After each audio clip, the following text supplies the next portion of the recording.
They say tragedy strikes when you least expect it. But I never imagined that the person standing between my daughter and her life-saving help would be my own neighbor.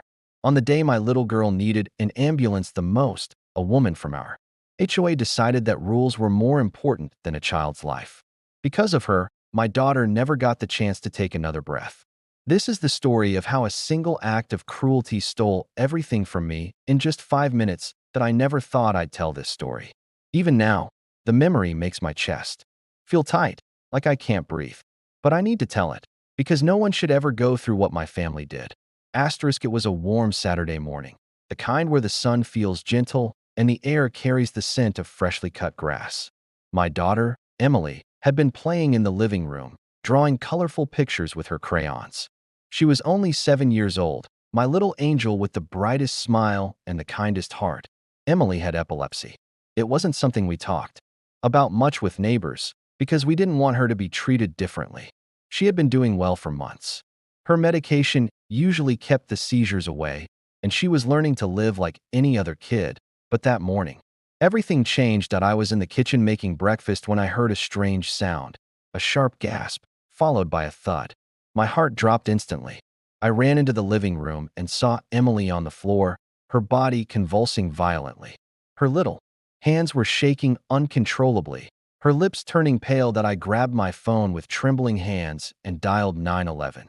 "Please," I begged, barely able to get the words out. "My daughter, she's having a seizure. We need help right now." The operator's voice was calm, reassuring me that help was on the way, but minutes felt like hours. I knelt beside Emily, holding her hand, whispering, "Stay with me, baby. Please stay with me."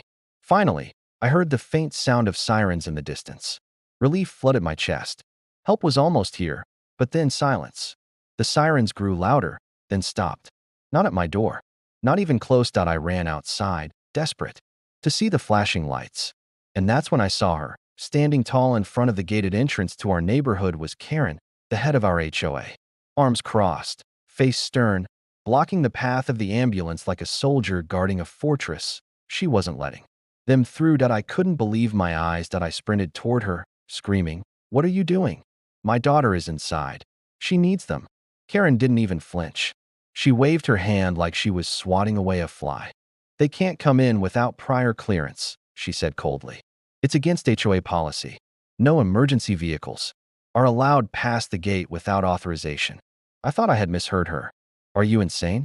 This is an emergency." She could dot. Karen's lips pressed into a thin line. "Rules are rules. If I let them in without clearance, it sets a bad precedent. We can't have sirens blaring through here whenever they feel like it. This is a private community." Her words echoed in my ears like a nightmare. Every second was precious. Every breath Emily took, or didn't take, was the difference between life and death. I turned toward the ambulance, screaming, "Come in. Break the gate if you have to." But the paramedics looked helpless. The gate was reinforced, controlled electronically by the HOA. Without someone opening it, they were stuck. I begged Karen again, my voice cracking, my body shaking. "Please, please, she's only 7. She's my baby. I'll do anything, just open the gate."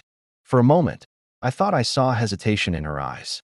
But then, she straightened her posture, as if feeding off the power she held over us. "Maybe if you had filled out the proper forms and registered your daughter's condition with the HOA, this could have been avoided," she said. "But you didn't. And that's not my fault." My heart shattered. I collapsed to my knees, sobbing, screaming, begging. The sound was raw, primal, the cry of a mother watching her child's life slip away. Finally, after what felt like a lifetime, another neighbor came rushing out. His face pale, his eyes wide with disbelief. He shouted at Karen, "Are you out of your mind? Let them through." He grabbed the gate remote from his truck and pressed the button. The gates began to slide open slowly.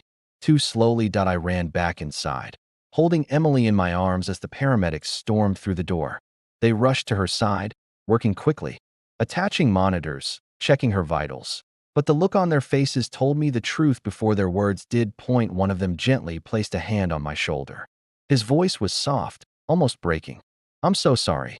We did everything we could." Emily was gone, just like that. My world ended. She had only needed 5 more minutes. 5 more minutes, and they could have saved her. But Karen had taken those. Minutes away that I don't remember much after that. I remember screaming. I remember falling to the floor, clutching Emily's tiny hand, refusing to let go. I remember the paramedics standing quietly, their faces etched with sorrow. Karen was nowhere to be seen. Later, I found out she had gone back inside her house, acting like nothing happened, like she hadn't just cost a little girl her life. The days that followed were a blur. The funeral, the condolences, the endless, suffocating silence in Emily's room. Her drawings still scattered on the floor. Her favorite stuffed animal still, waiting for her on the bed. People asked me if I wanted to press charges, if I wanted to take Karen to court. But no lawsuit could bring Emily back. No punishment could make Karen understand the weight of what she had done. Still, I couldn't stay silent. I needed the world to know how dangerous blind rules and heartless people could be. Because maybe, just maybe, sharing Emily's story could prevent another parent from feeling the way I did. Karen still lives in that neighborhood. Some say she avoids eye contact now, that she walks quickly with her head down. But I don't care. I don't see her anymore. I can't.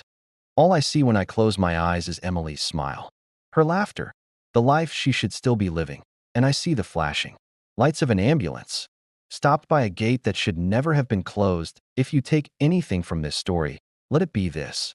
Rules mean nothing when a life is at stake. And sometimes, the greatest tragedy isn't an illness or an accident, but the cruelty of someone who thought power mattered more than compassion. Because in the end, it wasn't epilepsy that stole my daughter's life. It was Karen.